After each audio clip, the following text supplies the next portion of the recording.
J'avance dans le petit matin sur les larges espaces qui servent de trottoir dans cette ville cavalière.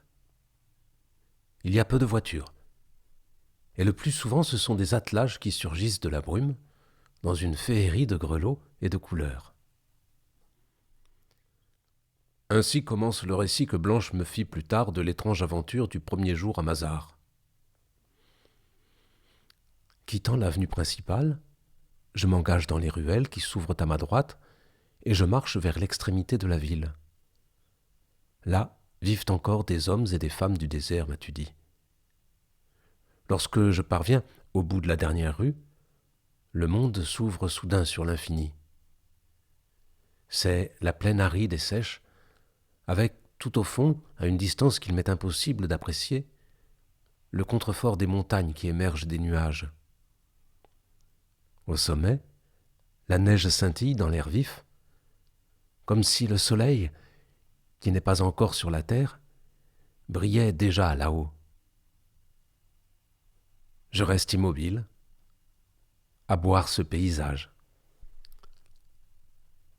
Avec violence, je comprends combien j'avais besoin de tels spectacles.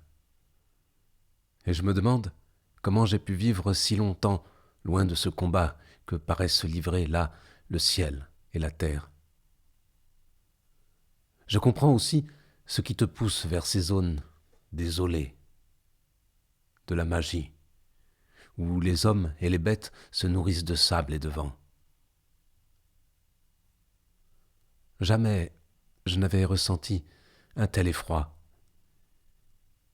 Ici, les mots sont rares, et sans doute la prière des hommes vaut-elle tous les langages. Ici commence l'autre monde, et assurément Dieu n'a pu se révéler qu'à des êtres qui avaient déjà atteint la clarté du dénuement. Je comprends vers quoi tu marchais avant de me connaître, et peut-être ce à quoi tu as renoncé pour moi, mon prince.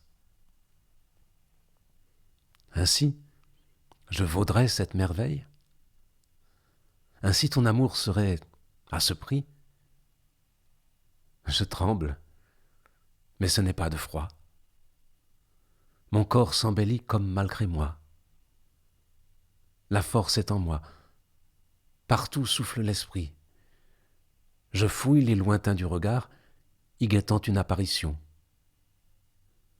Et soudain, tout près, je vois. Une femme vient vers moi, sans paraître me voir, mais je sais qu'elle vient pour moi. Je l'ai tant appelée en ma prière muette. Elle avance toujours, vêtue d'un pantalon bleu et d'une tunique de laine.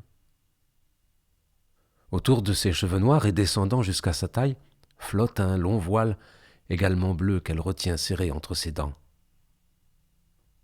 Ses pieds sont nus, mais elle marche avec grâce et élégance sur le sol inégal. Saisi par cette vision, je tremble sur mes jambes. La femme s'approche encore, ses mains ont surgi et se posent sur son visage afin de maintenir le voile que le vent gonfle légèrement.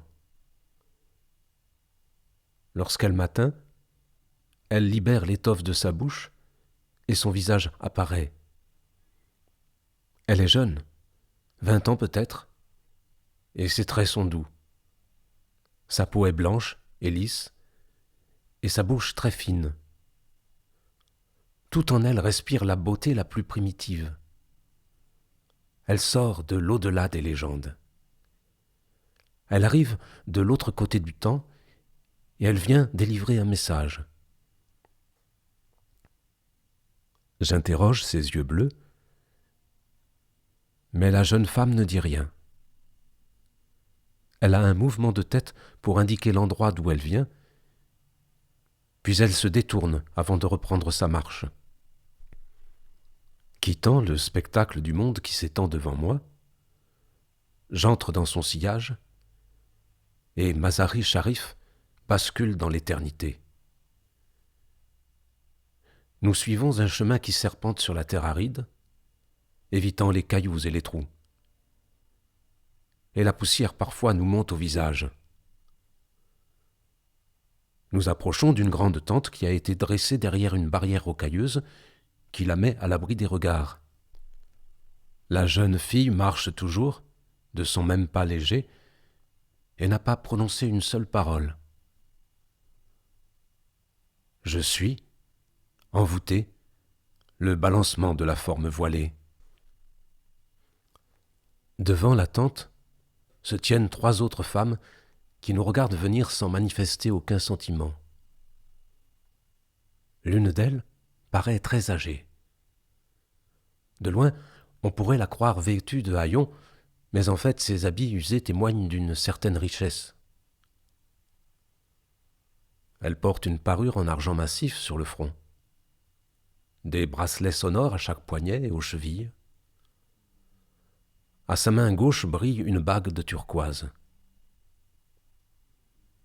Elle m'invite d'un geste à m'asseoir, toujours sans un mot. Longtemps, nous nous observons, comme au seuil d'un combat. Une fois de plus, je suis envahi par cette sensation d'irréalité que je connais bien. La femme est toujours silencieuse, comme prise dans une attitude que lui commande la longue lignée des êtres qui l'ont précédée. Assise en tailleur, le coude légèrement posé sur le genou et le corps en avant.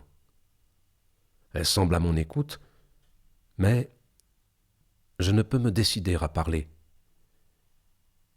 Et d'ailleurs, quelle langue employer, sinon celle des gestes et de l'âme?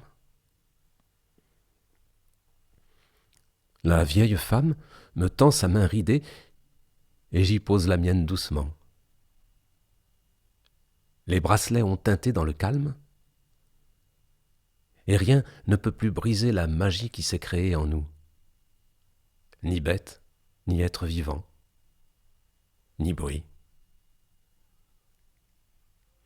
L'Afghane a plongé son regard dans ma main, qu'elle caresse par en dessous, en un mouvement lancinant. Soudain, elle pointe un doigt vers moi, puis indique le bout de l'horizon. Loin, toi, loin, longtemps, long chemin. Bien sûr, n'importe qui aurait pu dire la même chose. Cependant, je n'ai pas retiré ma main, et la vieille femme a continué. Enfant, enfant petit, mort, dit-elle dans un anglais difficilement compréhensible et rocailleux. Enfant mort, répète-t-elle en faisant le geste de bercer un petit corps entre ses bras repliés. Elle reprend ma main et poursuit. Toi, amour, amour fort. Elle rassemble 2 doigts de la main droite avant de continuer. Homme fou, fou, malade. Homme mal, mal de Dieu, dit-elle en levant les yeux au ciel. Homme perdu, grand mal de Dieu. Puis elle écarte les doigts qu'elle a collés l'un contre l'autre pour désigner l'amour et reprend. Ah, amour, amour vers mort. Ah, amour.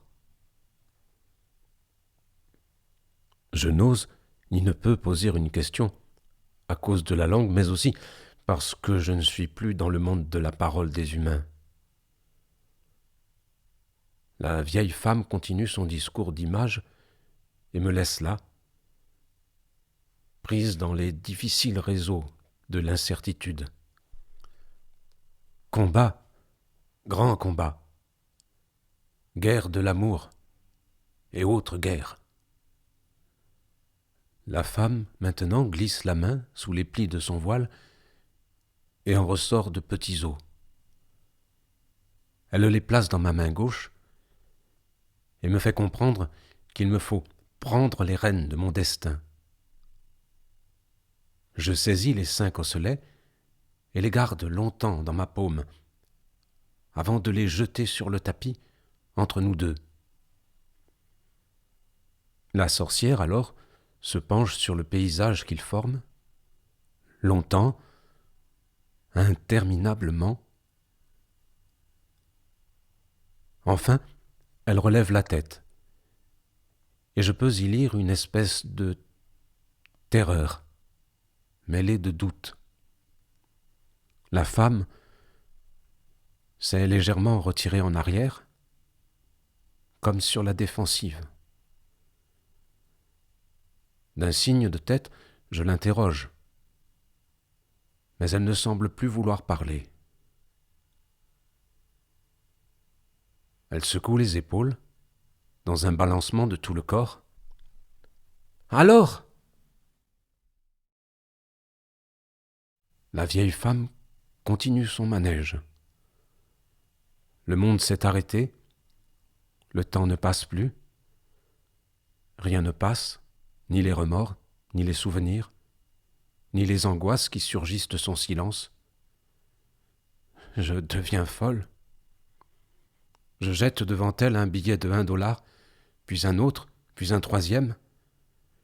Mais la femme repousse l'argent au fur et à mesure qu'il tombe sur le tapis. Non, pas d'argent, pas d'argent. Toi, allez loin, pas d'argent, rien.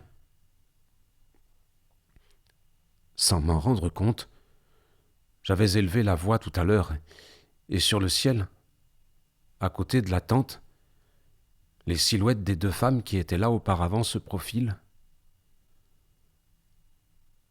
Elles m'observent avec méfiance et inquiétude. Je me lève, et après un dernier regard vers la sorcière, je m'éloigne, par le chemin qui m'avait amené.